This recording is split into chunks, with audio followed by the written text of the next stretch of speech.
Former Minister of Education, David Coltart, has called on President Mnangagwa's administration and Prosecutor General Ray Goba to drop the charges against Pastor Evan Mawarire.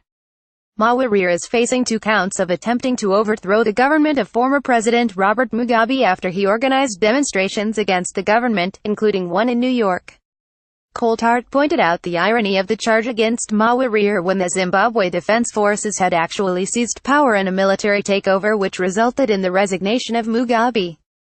Writing on his Facebook page, Coltart said it is utterly farcical that Pastor Evan Mawarire should be back in court this morning charged with attempting to overthrow a constitutionally elected government.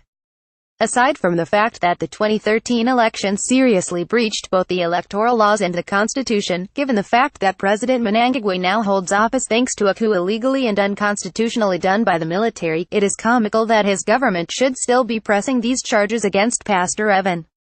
The record shows that at worst Pastor Evan exercised his constitutional rights to express his objection to the very same things done by the Mugabe regime such as corruption, abuse of office etc. which caused the military to effectively overthrow President Mugabe, acts which were in violation of Sections 208 and 213 of the Constitution.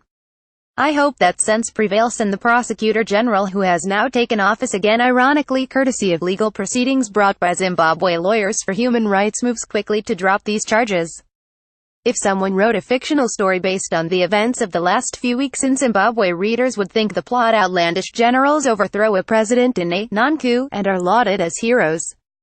A pastor who simply complains about massive corruption perpetrated by the same people now overthrown still faces prosecution, at the behest of a prosecutor general who owes his reinstatement to a human rights organization, which supports the very person he is still prosecuting. More David Coltart tags David Coltart, Evans Mawarire.